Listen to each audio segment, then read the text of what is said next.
Je suis Roger Blot et je vous parle au nom de la commission d'art sacré du diocèse de Rennes. Chez nous, il y a 400 églises, mais qu'est-ce qu'on va faire? On va juste en regarder une douzaine dans une zone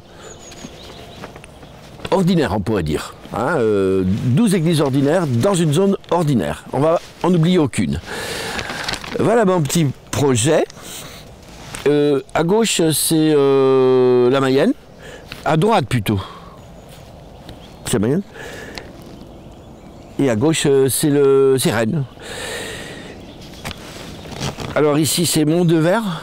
C'est là qu'on va partir parce que c'est à côté de la 4 voies qui va de Rennes à Paris. Ici, c'est la forêt du Pertre. En fait, cette forêt, c'est très important parce que ça a été une zone de contact entre le diocèse de Rennes, le diocèse du Mans et le diocèse d'Angers. Et ça a été l'objet de compétitions entre les abbayes pour défricher cette forêt. J'ai pensé que 12 églises sur 400, c'était pas beaucoup, et c'est beaucoup. Donc c'est une petite chevauchée qu'on va prendre dans l'ordre, sans se préoccuper si elles sont romanes, gothiques, classiques, du 19e ou 20e. Ça, si on voulait faire un discours, on ferait ça. Mais on va faire une économie d'essence. Il y a 60 km, il y a une église tous les 5 km à peu près, et on peut faire ça si on est bien organisé en une journée. Pourquoi? Parce qu'elles sont ouvertes. Ça, on a cette chance que ces églises sont ouvertes.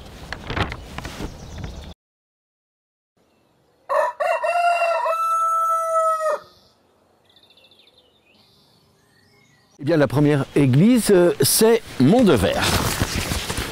Mont-de-Vert, un rêve écologique, Mont-de-Vert. Mais elle doit sa fortune à la 4 voies de Rennes à Paris. C'est la dernière sortie en Bretagne avant d'aller vers Paris. On est resté dans la forêt du Perth parce que au XIe siècle, eh bien, les moines qui cherchaient à s'implanter dans cette zone stratégique entre le diocèse de Rennes, du Mans et d'Angers, eh bien, essayer de grignoter cette forêt, d'en faire des implantations finalement paroissiales. Et donc, les moines de Sainte-Croix de Vitré ont négocié avec le seigneur de Laval et de Vitré une portion de la forêt, l'ont fait défricher par leurs hommes finalement, et ça a donné Mont-de-Vert d'aujourd'hui. Mont-de-Vert, ça n'a rien à voir avec la couleur au départ. Il y a une dizaine de noms pour appeler cette petite paroisse qui au départ était une trêve dépendant d'Hervé, c'est-à-dire une sous-paroisse. Il n'avait pas le droit, les pauvres, de faire les baptêmes. Et ça durait comme ça jusqu'à la Révolution. La Révolution a fait de Mont-de-Vert une commune, mais le diocèse de Rennes n'était pas prêt à en faire une paroisse. D'abord, il n'y avait pas beaucoup de prêtres après la Révolution. La Révolution avait été un petit peu tendue, bien sûr, comme partout. Et finalement, il a fallu attendre 1832 pour que leur petite chapelle ait des chances de devenir une église. Mais une commune sans église, à l'époque, c'était pas vraiment une commune. Alors, la commune a fait un tapis rouge au diocèse, elle a construit le presbytère, elle a négocié des fonds baptismaux, c'était très important pour eux, hein. Et puis finalement une chaire, et puis il y a eu un vicaire qui a été nommé en 1832 avec droit de baptême.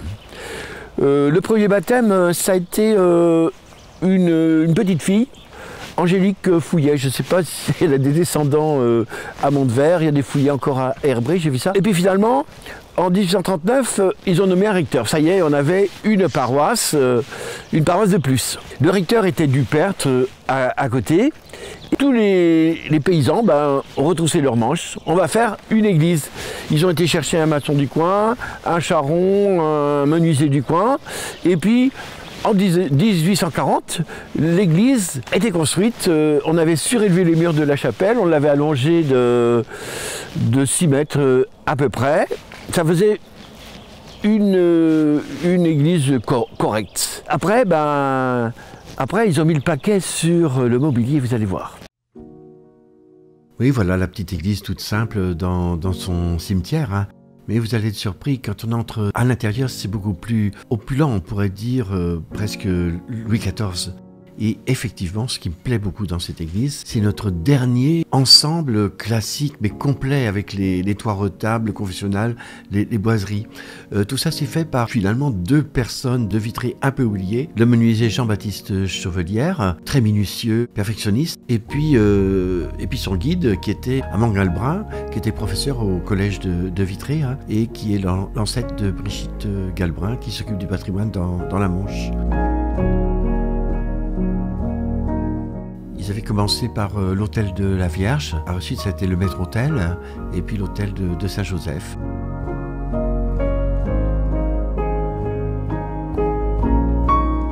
La Vierge est arrivée plus tard, elle est de Jean-Baptiste Barré, qui est notre meilleur sculpteur rennais.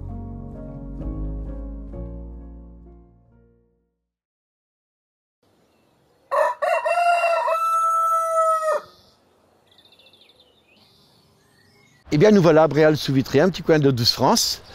Derrière moi, le fin clocher, le manoir du XVe siècle, et puis un amoureux des belles maisons, comme il y en a tant chez nous. Nous allons entrer dans cette église de Bréal. Elle est très contrastée par rapport à celle de Montvert. Autant Montvert avait un mobilier chargé et tout. Ici, très dépouillé. C'est tout le contraire. Et c'est l'église chez nous, en Ille-et-Vilaine, qui a gardé le mieux ses murs romans de la fin du XIe siècle. À peu près 95% des murs. C'est extraordinaire chez nous, hein. On n'est pas au Poitou, bien sûr. Alors, voilà comment vous allez voir cette église. Avec son toit de tuiles. Ah, il a disparu, c'est des ardoises maintenant. Et puis son petit clocher-mur. Ah, il a disparu, c'est un clocher de charpente, bien sûr. Hein. Même une église romane, ça vit. Hein, toutes les églises romanes vivent. Alors, c'est nos moines qui nous ont construit cette église. Les moines de l'Anjou, de Saint-Serge d'Angers, qui ont bâti cette église. Ils avaient reçu auparavant une chapelle, mettons peut-être du 8e siècle, d'un cimetière du 7e siècle, une chapelle funéraire qui a été fouillée en 2003.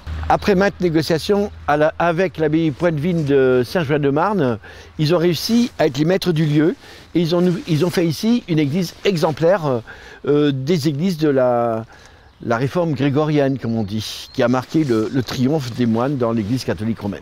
Eh bien, on va la regarder. Voilà une église romane typique comme on en voit tant en France encore, avec son abside assez plate, la distinction du chœur et de la nef, et puis quand même sa charpente du XVe siècle avec sa flèche de la même époque qui a remplacé le clocher-mur.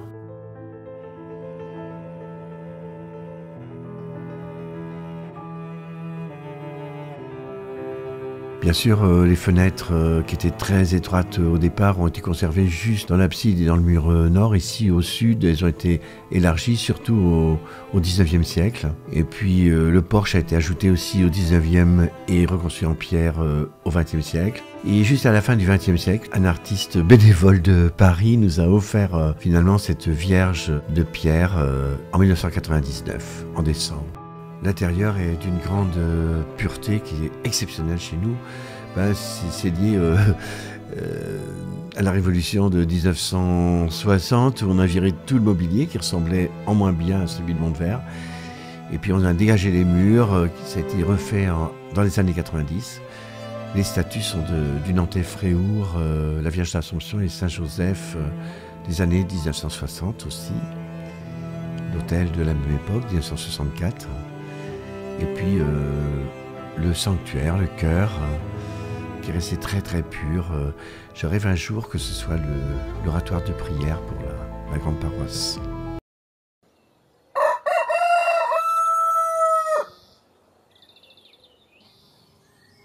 Derrière moi, l'église de la Gravelle. Alors toute une histoire, hein. On est sur une zone de marche et il y avait une rivalité forcément entre Laval du côté du Maine et Vitré du côté breton. Et le seigneur de Laval a voulu construire ici une ville à l'entrée de la forêt avec un grand château, etc. Il a construit le château à la fin du XIIe siècle et il a fait appel aux moines de Marmoutier, en fait, du côté de Tours, pour gérer la ville. Et c'est peut-être les mêmes maçons qui ont fait le château et l'église, en fin de compte. Mais ça ne s'est pas passé comme il voulait parce que quelques générations après, le seigneur de Laval a épousé l'héritière du château de Vitré. Bon, c'est Laval qui a gagné, mais cette ville n'avait plus d'intérêt stratégique, on peut dire, et elle a végété, devenue la ville d'entrée en Bretagne. Madame de Sévigné, quand elle revenait de Grignan vers le château des Rochers, c'était sa dernière étape, et là, elle se sentait déjà chez elle. Alors cette église est intéressante après les deux premières, parce qu'elle est romane, mais de la fin du roman, comme la deuxième, et elle a été meublée exactement par les mêmes que celle de Montvert. Donc ça vaut le coup de la découvrir. En plus, elle a une petite touche du XXe siècle bien sympathique, vous allez voir.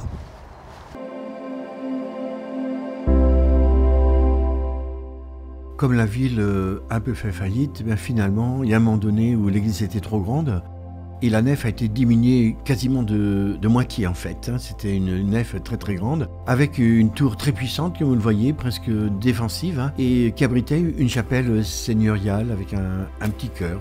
La nef, elle est rectangulaire, c'est comme ça que sont les églises à la toute fin du XIIe siècle. Et à l'intérieur, tout se concentre sur un grand retable avec un tableau très coloré aujourd'hui. Ce grand retable, il a été fait par notre ami Jean-Baptiste Chauvelière, qui était toujours piloté par Amand Galbrin, deux personnages bien de Vitré. Évidemment, comme Saint-Jacques est le patron de l'église, il est représenté à gauche, comme toujours dans les églises traditionnelles. Le tableau lui-même, vous voyez que ce n'est plus celui d'Amand Galbrin, c'est une transfiguration d'Adeline Neveu. Adeline Neveu, je l'aime beaucoup parce qu'elle est venue mourir en Brocéliande déjà. Mais à ce moment-là, elle habitait dans la Mayenne, puisqu'on est dans la Mayenne en fait. Et il faut dire qu'elle était addicte à la morphine. Alors ça explique un peu qu'elle a fait une transfiguration un petit peu shootée. Mais toutefois, très, très réfléchie, très spirituelle, avec le Christ lumineux comme pas possible, dans une triple mandorle jaune qui évoque la Trinité. Et puis, d'un côté, le côté du passé, il y a Moïse et Élie. Et puis, à droite, du côté de l'avenir, eh bien, il y a les fondateurs de l'Église, dont Saint-Jacques que nous retrouvons à gauche du tableau. Ce Saint-Jacques est de Jean-Baptiste Barré, comme je vous l'ai dit, le meilleur sculpteur rennais du XIXe siècle. Et il a l'air, il faut dire, bien sceptique. Est-ce qu'il se demande de son chemin? Il faut dire qu'on est sur une route de pèlerinage. La gravelle, ça veut dire le chemin graveleux, le chemin avec des graviers. C'est un chemin qui aurait pu conduire du Mont-Saint-Michel à Saint-Jacques-de-Compostelle, mais qui servait de frontière entre la Bretagne et la France.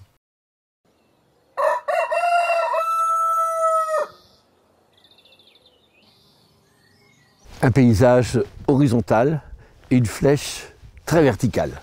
Derrière moi, vous avez ce qu'on peut appeler la cathédrale des Champs. Et vous allez comprendre pourquoi c'est la constellation du coq. Parce que le coq du Tertre est le coq breton qui est le premier et de loin à voir le lever du soleil sur la France. Il est perché à 82 mètres d'altitude, c'est le plus haut de Bretagne bien sûr, et à 170 mètres de haut pour l'église. Voilà, alors sur la droite vous avez le château, et sur ma gauche la petite église de Saint-Cyr-le-Gravelet. Elle est sur notre chemin, on va la mettre. C'est une église évidemment très, très attachante parce qu'elle a gardé des traces romanes très, très fortes. Et puis alors au début du 19e, après la Révolution, elle a reçu tout un décor très intéressant. En fait, notre but n'est pas de nous arrêter, mais de pointer sur la flèche que l'on voit juste derrière l'église. Alors ce clocher, c'est bien sûr la fierté du Tertre. Il se reflète ici dans un étang qui marque les sources de la Seiche, au fait. Alors il faut savoir que cette église, qui est monumentale, a été faite par deux architectes. Bien sûr, le clocher est l'œuvre de Michel Gély, un Rennais, mais l'église elle-même avait été faite par un vitréen, Armand Audroux, de façon beaucoup plus simple, mais quand même monumentale. C'est la seule qui ait des contreforts. À l'intérieur, on pense évidemment en ce moment à Notre-Dame de Paris. C'est le même style qu'on appelle le gothique primitif. Malheureusement pour elle, elle souffre d'un chauffage un peu parasitaire, mais aussi du fait qu'on ait enlevé le maître-autel qui était d'un angevin qu'on appelle Grano, un très beau maître-autel, et la flèche évidemment était l'écho de la flèche de l'église qu'on voyait de partout quand on montait à l'église à partir de la campagne. Alors grimper dans le clocher, évidemment, c'est un peu fatigant, mais c'est une vue un peu vertigineuse sur une campagne très horizontale. Et le soir, évidemment, l'ombre du clocher s'étend sur la campagne, l'ombre de la cathédrale des Champs.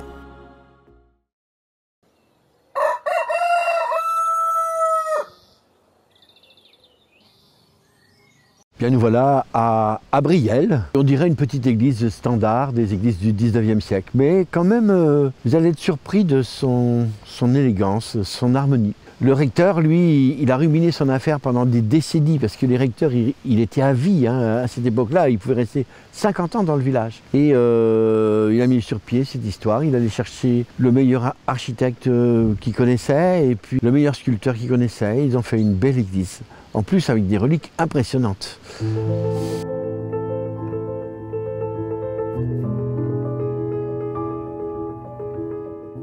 Cette église consacrée en 1862 pourrait servir au fond de référence à toute cette vogue néo-gothique qui est pilotée chez nous par l'abbé Brune. Des traits liés à Jacques Millet, cet architecte qui va aussi piloter le mobilier. Jacques Millet, c'est un vitrien finalement. Il aura deux fils qui feront des églises extraordinaires, notamment Saint-Martin de Vitré. Mais pour le moment, lui, il fait des jolies petites églises harmonieuses et il s'arrange pour le mobilier qu'il y ait quelque chose de complètement cohérent avec l'architecture. Donc ils nous ont fait une belle église néo-gothique, presque parfaite, et qui est en bon état finalement. Bon, forcément, il faudrait peut-être remplacer l'autel, on en parle d'ailleurs, l'autel de célébration, il n'est pas du tout à la hauteur.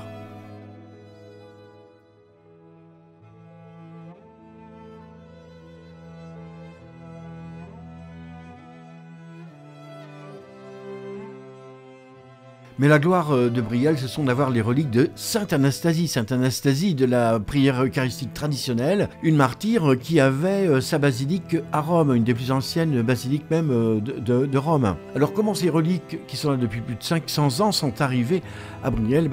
C'est tout simplement qu'il y avait un cardinal qui était né à Vitré, Robert Guibé, et c'était quand même un cardinal assez politique. Il avait été fait cardinal par le pape Jules II, le pape de Michel-Ange, et comme il était titulaire de Sainte Anastasie, il avait accès aux reliques, et il a donné des reliques à un parent de Brielle, parce que sa mère, elle était d'Availle-sur-Seiche, tout ça, c'était pas bien loin. Il a favorisé un petit peu son pays. Bon, il n'était pas regardant sur les reliques, il faut dire, parce que d'autres pensent que Sainte Anastasie a été brûlée vive et que ses cendres sont à Zadar en Dalmatie, ce qui complique un peu la vision de son corps ici, qui est très typique du 19e siècle.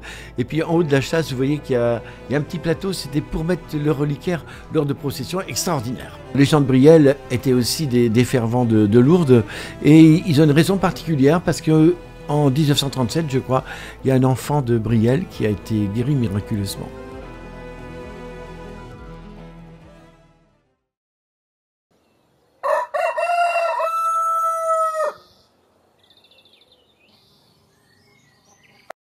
Bien, nous voilà à Gênes, dans le château de la Motte. Vous savez que c'était des mottes féodales qui étaient conçues à partir des ruisseaux. On faisait un fossé et puis on ramenait de la terre et tout ça. C'est à cette époque-là qu'on a fait les premières églises de pierre chez nous. À l'époque où les seigneurs se réfugiaient derrière des forteresses en bois, rougies au feu, noircies au feu. Et derrière moi, vous avez l'église de Gênes avec son fin clocher. Cette église, elle est comme le château qui est devant moi, de différentes époques, mais elle a surtout l'intérêt d'avoir cet apport du XVIIe siècle qui lui a laissé le plus important ensemble de retables lavallois qu'on ait en Ille-et-Vilaine. Bon, c'est une église à l'architecture très riche. À partir d'une église romane, on est arrivé à une église qui traverse le 16e, le 17e, le 19e siècle. Mais la porte, par exemple, est typique du temps de Louis XIV. Et on arrive dans un chœur prodigieux, on pourrait dire, avec 5 retables très homogènes de François Oudot. ou plutôt François II Oudot, parce qu'il y a François I, François II, François III. En fait, François II, c'était le beau-fils de Pierre Corbineau, le célèbre retablier, et qui a collaboré avec lui jusqu'à sa mort. Ils sont morts d'ailleurs la même année, en 1173, et c'est souvent Pierre Corbineau qui dessinait les retables de François II Oudot. Regardez comme c'est beau, hein. Grandiose.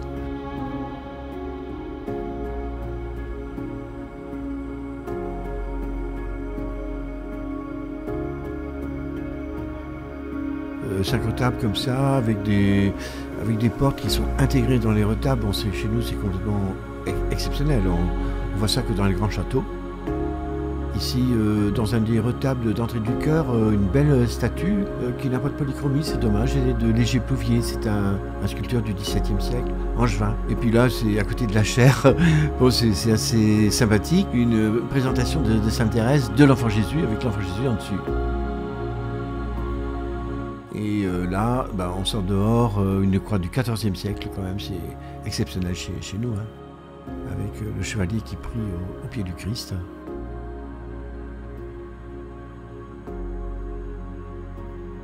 On trouve un peu des sœurs de cette croix dans le Maine. Hein. Le Maine qui était d'ailleurs à 300 mètres de l'église. Petit détail, Sainte Véronique sur la porte du XVIIe siècle, mais surtout ces gargouilles de 1660, c'est-à-dire de très peu antérieures aux travaux de François II Oudot. Hein. C'est à quelques années près, donc bon, c'est vrai qu'elle en impose. Hein. Et puis de l'autre côté, vous avez des gargouilles de la fin du XIXe siècle, parce que cette église a été supervisée dans sa restauration par notre petit génie de l'architecture, qui s'appelait Arthur Regnault. On va en parler à propos des trelles tout à l'heure. Notamment, il faisait travailler des très bons praticiens. Hein. Bon, on a des petites scènes un petit peu drôles, mais c'était voulu comme ça. Hein. Le petit escaladeur de montagne à main nue, hein, et pas que les mains d'ailleurs.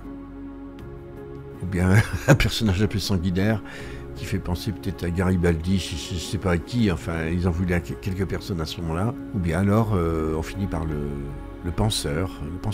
Ça donne beaucoup à réfléchir. Cette église d'ailleurs, elle est classée contrairement à toutes les autres. Bon. Sauf Domalin, où on va aller tout à l'heure d'ailleurs.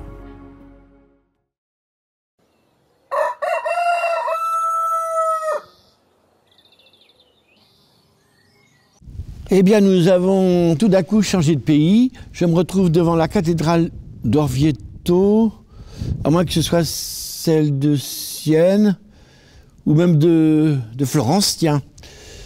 Effectivement, en Italie, c'est des champions de cette alternance de marbre blanc et noir. L'architecte qui a conçu ce petit bijou s'évertuait juste à la même époque à transformer la cathédrale métropolitaine de Rennes en basilique romaine. C'est une église petite mais très brillante, dont l'extérieur est entièrement zébré comme ça, et à l'intérieur, comme elle n'est pas très grande, finalement c'est assez délicieux. En plus, elle a gardé tout son mobilier, y compris la chaire qui a été réemployée dans l'hôtel de célébration dans les années 60. Mais tout ce mobilier a été conçu par Grano d'Angers, qu'on a déjà retrouvé au Pertre. Hein. Mais Grano, là, non seulement l'hôtel a été conservé, mais il a aussi dessiné les stalles, le confessionnal. Bon. Le vitrail est très important derrière l'hôtel, parce qu'il raconte l'histoire de Saint-Germain qui rencontre Geneviève en allant en Bretagne, c'est-à-dire en Grande-Bretagne. Le vitrail a été donné par le recteur bâtisseur pour la plus grande gloire de Dieu, comme c'est marqué.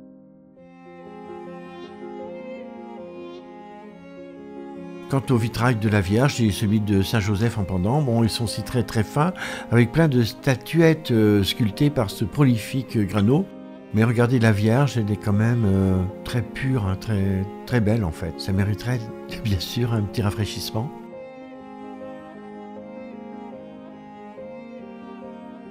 Et les boiseries sont dessinées par Grano, c'est exécuté par Victor Augery. Or, Victor Augery travaille ici avec son père. On le retrouvera ailleurs, Augery.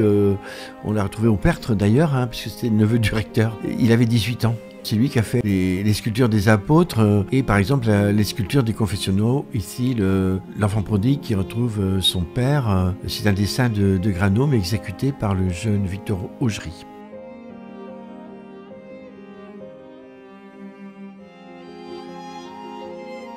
On va quitter cette église pour aller à la rencontre d'une des perles de notre circuit, l'église de Domala.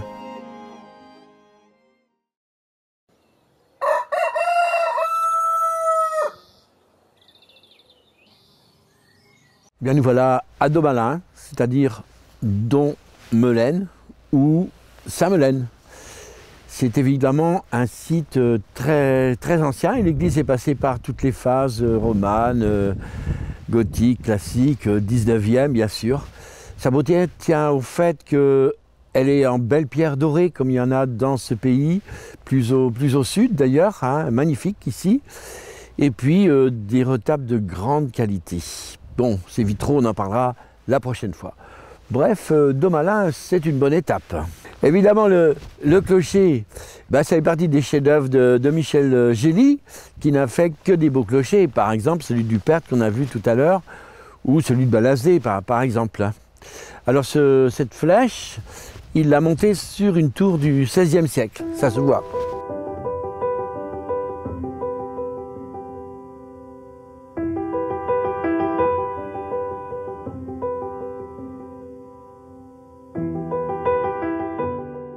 Domala, c'est une église riche au fond, mais quand même économe. Regardez, ils ont réemployé la porte du XVIe siècle, très fringante, hein, dans un mur de 1622.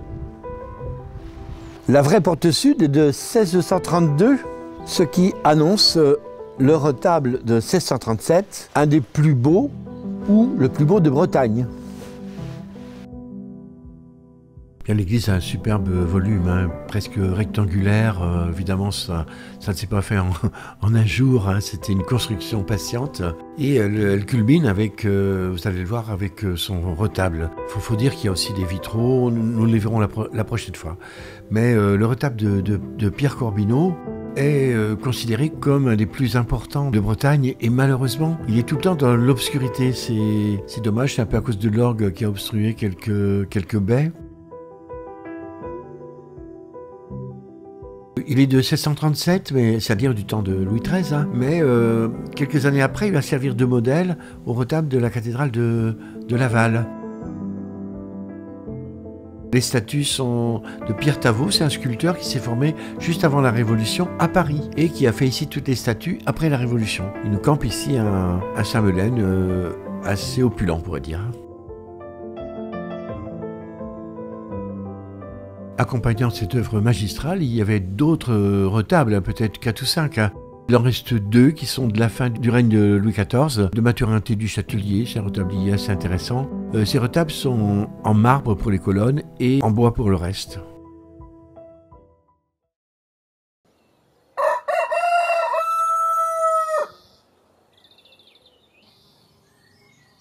Eh bien, des 12 églises dont nous faisons le tour, là, c'est peut-être Verjal qui paraît la plus simple. Toutefois, vous pourriez voir que le chœur est du XVe siècle, la sacristie du XVIe siècle et du XVIIe siècle, elle a vraiment un très beau retable en tuffeau et marbre, comme ceux qu'on vient de voir finalement. Et elle a aussi de vitraux très sympathiques. Nous n'avons pas parlé dans ce montage, mais nous en parlerons dans un autre, un second, mais nous allons un petit peu anticiper à cause de Verjal.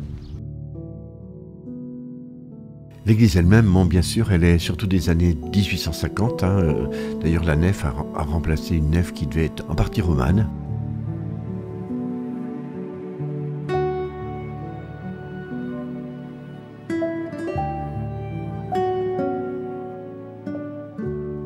Alors quand on entre dans cette église très claire, on est évidemment saisi par la majesté du maître-autel. Hein.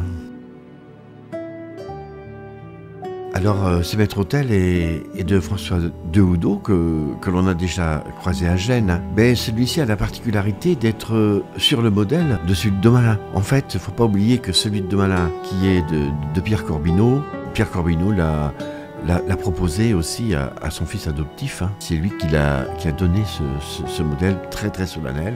C'est des retables classiques après les retables Louis XIII de Pierre Corbineau. Les statues ont été refaites après la Révolution et le tableau aussi, assez médiocre du reste. Mais vous voyez qu'à l'extérieur, le chœur du XVe siècle a été amputé de sa maîtresse vitre, qui est peut-être cachée derrière la maçonnerie d'ailleurs. En compensation, on va regarder le vitrail de Saint-François. C'est un de deux beaux vitraux du 19e, de 1902 exactement. Qu'est-ce qu'on y voit? On y voit des religieux qui sont un petit peu inquiets. Et puis en avant d'eux, il y a Saint-François qui fait un geste de la main, comme pour interdire à son interlocuteur de pénétrer. Hein, c'est un guerrier un petit peu inattendu. C'est un vitrail de 1902. Dans cette histoire de Saint-François n'est absolument pas racontée dans les Fioretti.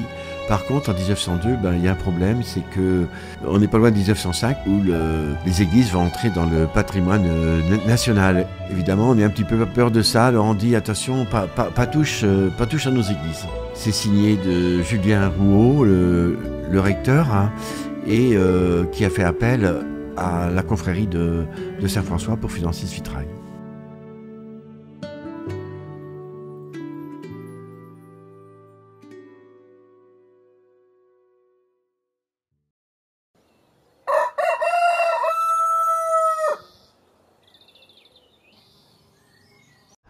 Nous voilà à Torcé. C'est une église qui a beaucoup de charme, qui a une partie qui donne sur la campagne aussi. Avec Verjal, ou Vergial comme on dit, eh bien ça fait un binôme parce que ces deux communes sont proches l'une de l'autre. Et il est possible que Verjal, dédié à la Vierge, soit issu de Torcé en fait, au XIIIe siècle. Elle a les mêmes atouts, c'est-à-dire un beau retable. Ici, une belle façade, et puis son clocher est assez drôle parce qu'il a été fait après la Révolution. Avant la Révolution, il avait prévu de faire une tour en façade et de mettre le clocher par-dessus, mais ils n'ont plus eu les moyens par la suite. Cette église qui paraît très longue aujourd'hui a encore un autre atout, c'est que bien sous le chœur, on peut descendre dans une crypte romane. Vous n'allez pas la voir parce qu'elle est difficile à photographier, mais c'est presque dommage que son accès soit pas facilité, parce que ça prouverait que toutes les églises dont on a parlé sont passées par la phase romane. Et pourquoi une crypte? Sans doute une crypte funéraire pour un personnage. D'ailleurs, il y a une tombe en plomb qu'on attribue au IXe siècle, je ne sais pas pourquoi. Vive les archéologues, il faudrait qu'ils nous précisent un petit peu tout ça.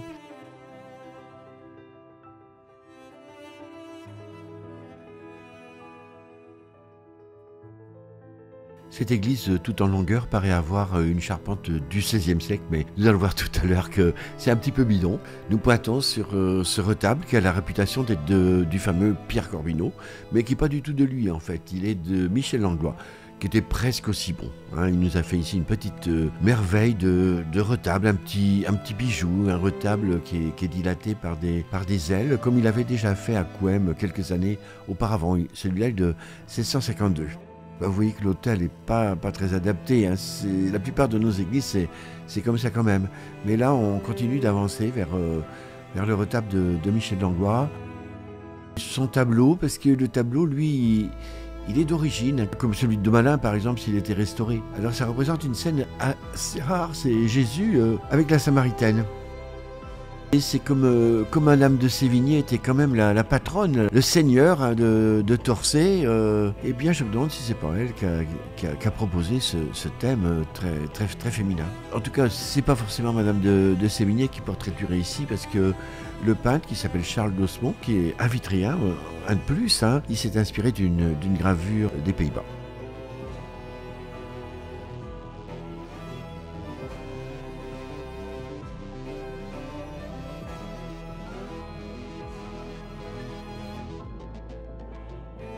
Ces retables de Michel Langlois sont très fins et on arrive à les identifier à partir de ces anges. Ça, c'est typique. Chaque retablier a sa façon de faire ses anges.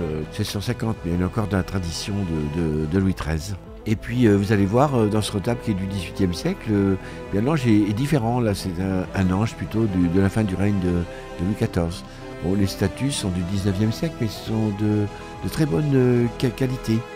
Du XVIIIe siècle, vous allez voir aussi, il y a des stalles. Bon, elles sont reléguées dans le bas de l'église, c'est un petit peu dommage. Alors ces stalles nous viennent de la cathédrale de Laval, parce qu'à un moment donné, ils ont voulu diminuer un peu leurs stalles. Alors c'était une bonne affaire, on en trouve quelques-unes à Verjal et quelques-unes à Torcé. Et puis là, je vous disais, oui, une charpente du du 19e siècle, du 16e siècle. En fait, c'est plutôt une charpente refaite fortement au 16e siècle. Et vous savez pas qui a fait ces petits décors sympathiques? Eh ben, c'était ni plus ni moins que le père du recteur, du recteur Gomelet. Un bon papa, certainement, qui a fait ça bénévolement. Merci à lui.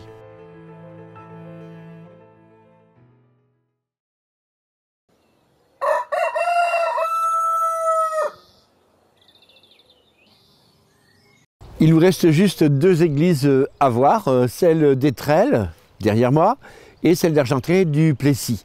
Ces deux églises ont eu, au fond, la même histoire, c'est qu'elles ont remplacé deux églises précédentes qui avaient été incendiées. Celle d'Argentré a été mise en chantier en 1775, il y a juste 250 ans cette année d'ailleurs. Et ce sera la dernière église d'Ancien Régime.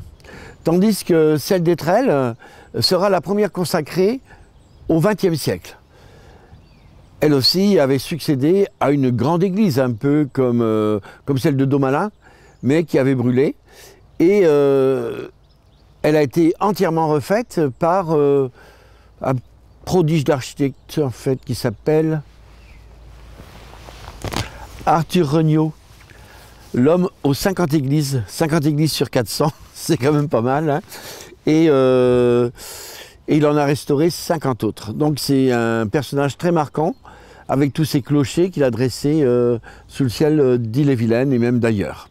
Il a aussi fait des châteaux, des presbytères, des écoles, enfin, insatiable de travail. Alors cette église d'Étrelles n'est pas classée monument historique, ce qui est un petit peu inattendu, car vous allez le voir du haut de la tribune, c'est quand même un chef-d'œuvre d'art total. Oui, on est toujours médusé par la finesse, l'élégance, la totalité de cette église. Et depuis que Viollet-le-Duc a réhabilité le néo-gothique, on voit bien qu'on est en face d'une perle. Et là, regardez l'autel de célébration, ben, il s'accorde bien. Forcément, il a été tiré de la table de communion.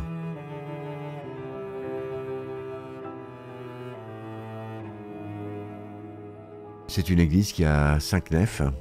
Et forcément, l'autel, Regnault avait dit, moi, si je pouvais, je mettrais l'autel au milieu de l'église. Mais comme je ne peux pas le faire, je le mets sur la montagne. Alors forcément, il est sur 9 marches. Et forcément, c'était sa façon, à lui qui était très, très croyant, de faire participer l'assemblée. Le vitrail du Christ, eh bien, il est encadré par Pierre et Paul. C'est une église qui est dédiée à Pierre et Paul depuis peut-être pas très longtemps, mais c'était une église Saint-Pierre au départ. Ces églises Saint-Pierre sont là depuis la nuit des temps. Dès qu'on a Saint-Pierre, on est au 1er millénaire. Évidemment, cette église ancienne, on en a gardé l'image dans des vitraux. Mais s'il y avait à choisir entre cette église ancienne et l'église de Regnault, je crois que je choisirais celle de mon ami Arthur.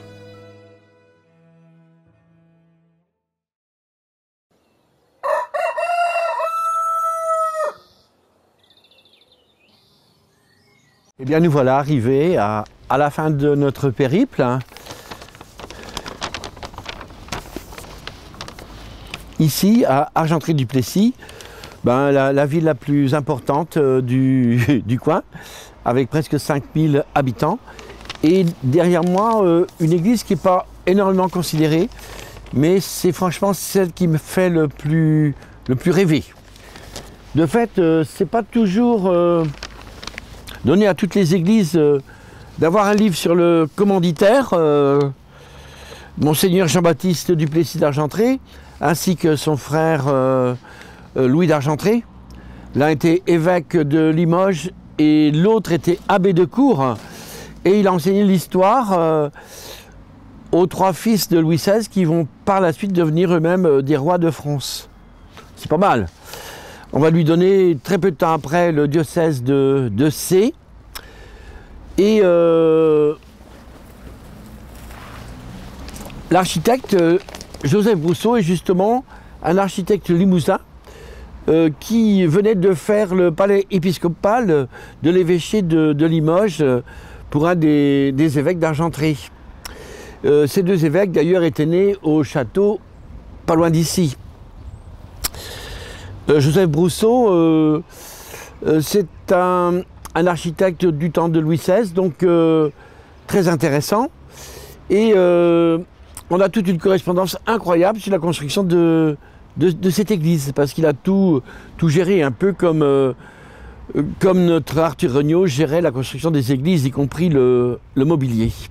Bon, évidemment, comme c'est la dernière église d'Ancien Régime, il y a eu de la casse quelques années après, et les statuaires de Paris qu'il avait sollicités, ou les peintres de Paris qu'il avait sollicités, eh bien, leurs œuvres ont disparu, mais elles ont été remplacées par d'autres qui étaient assez intéressantes.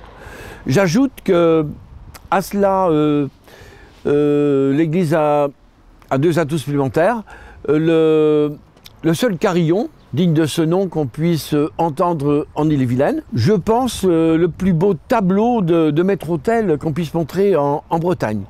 Il nous est arrivé du château grâce aux nazis en fin de compte, parce que la châtaigne a voulu éviter qu'ils le prennent, donc il l'a donné à cette église. Et c'était un tableau de Jordaens, magnifique. L'architecte avait planté son église sur une terrasse de façon qu'elle soit un petit peu le cœur de la ville, ce qu'elle a un petit peu échoué à faire malheureusement. Et forcément, il lui avait donné une façade comme on faisait à Versailles à ce moment-là. À l'intérieur, bon, c'est vrai que le temps a passé, elle n'est plus blanche comme à l'origine, mais on sent que c'est une église de caractère. Je ne comprends pas d'ailleurs, avec toute cette histoire qu'il y a derrière elle, qu'elle ne soit pas classée monument historique, parce que c'est même au niveau national une église Louis XVI comme on en a peu conservé en fait.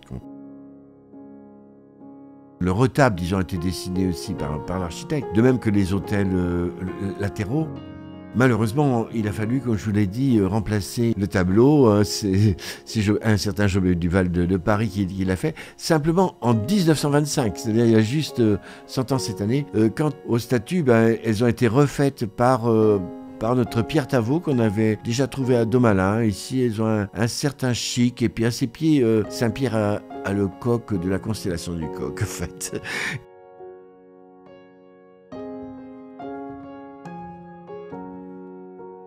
Quant à l'autre côté, c'est un Saint-Joseph assez échevelé qu'on n'a jamais vu ailleurs. Mais il est entouré, vous voyez, des panoplies telles qu'on les aimait dans les châteaux du XVIIIe siècle. Donc vraiment, elle marque une époque, cette église, la dernière de l'Ancien Régime qu'on ait en Bretagne, probablement d'ailleurs. Les tableaux ont été refaits par un peintre suédois converti, il s'appelait, je pense, Werner Gotthard. Il a mis le paquet, hein, il a fait tous les tableaux. Ici, des ovales de la Vierge, de douleur et du Christ. Et dans le retable qui a été décidé par l'architecte, on voit maintenant un baptême du Christ, mais c'est celui de Véronèse aux Offices à Florence. Et comme les couleurs sont justes, je pense que le peintre est allé, quand il allait à Rome, il s'est arrêté pour faire la copie de ce tableau. Il a aussi peint Saint-Louis de l'autre côté, en l'honneur de Louis du Plessis d'Argentré, parce qu'il y avait Jean-Baptiste du Plessis d'Argentré et puis son frère Louis.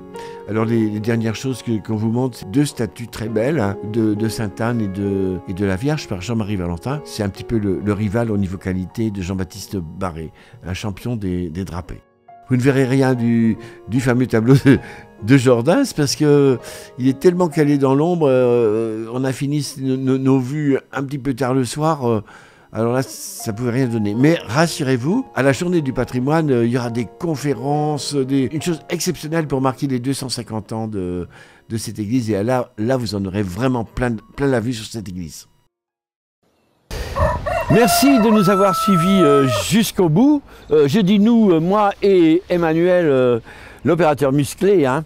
Et donc, nous en avons fini avec un petit tour très superficiel, je le reconnais, des églises, mais ça vous donne une idée quand même de la variété de ce bouquin incroyable. Et je vous donne rendez-vous la semaine prochaine parce que on a omis volontairement de parler des vitraux. On pourrait parler des autels, on pourrait parler de beaucoup de choses à propos des églises, mais les vitraux, c'est quand même quelque chose d'assez spécifique. Et donc la semaine prochaine, on revisitera cette église rapidement, et puis on parlera de leurs vitraux. Mais auparavant, on jettera un coup d'œil sur les vitraux de l'église Notre-Dame de Vitré, pour voir si cette église Notre-Dame de Vitré est aussi bien vitrée que son nom l'indique. Eh bien, à la prochaine fois. Nous nous séparons d'ailleurs sur cette question Dans quelle de ces 12 églises trouvons-nous ce coq ?